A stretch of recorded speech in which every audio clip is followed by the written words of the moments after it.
Biz de saat 12.30 itibariyle Bingöl İl Halk Kütüphanesi'nin organize ettiği okumada yerimizi almışız inşallah. Biz de okuyacağız. Evet. Okumanın faydaları nelerdir? Malumunuz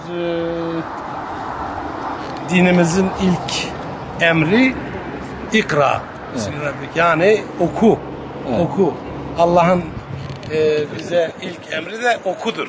Onun için bizler daima bütün yani beşikten mezara kadar ilim. Evet. Beşikten mezara kadar ilim ve bir de şu var.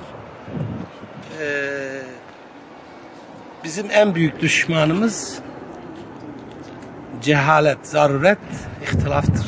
Evet. Biz bu düşmanlara karşı işte okumayla, ilimle bunları yeneceğiz inşallah. Evet. Bir de bu asrımızın en büyük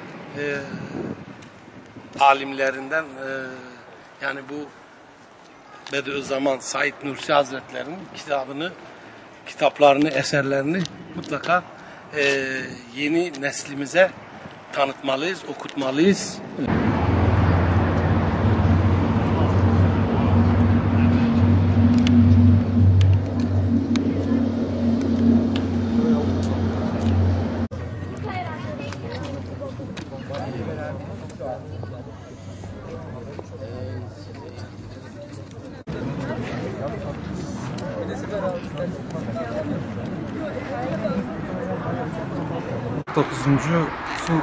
Kutlanacak olan kütüphaneler haftamız nedeniyle İl Halk Kütüphanesi Müdürlüğü bünyesinde hafta boyunca çeşitli kültürel etkinlik düzenledik. Bunların birincisi dün itibariyle Bingöl'deki anaokullarından 750 kişilik grupları palyaço gösterisi, çizgi film gösterisi ve kitap sergisinin gezilimi ile ilgiliydi.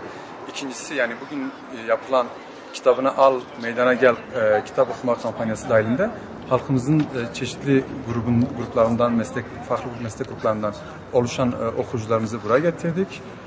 Amacımız kütüphaneye olan ilgiyi, kütüphaneyle okuma alışkanlığına ilgili bir duyarlılık geliştirmek. Amacımız bu.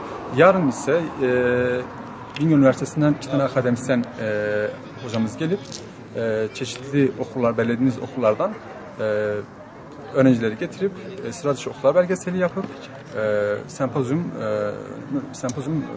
programı yapmak. Bilgi toplumunda yaşıyoruz ve bilgiyi kendi elinde tutan, bilgiyi değerlendiren halkların, devletlerin daha önde olduğunu görüyoruz. Mesela ezbercilik durumunu gidermek için okuma durumlarının yapılması lazım ama okuma konusunda da insanların özgür bırakılması lazım. Özellikle okul ortamlarında.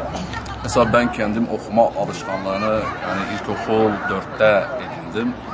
Okuma alışkanlığının çok yani küçük yaşlarda edinmesi lazım. Edinildikten sonra da öyle çok yönlendirmeli okuma da yapılmaması lazım. Kişinin yapısına uygun okumalar ve kişinin de özgür bırakılması lazım. Bu anlamda okuma çok güçlü bir eylem ama neyi okuduğunu ve nasıl okuduğunu da okuduğunla da bağlantılı bir durum.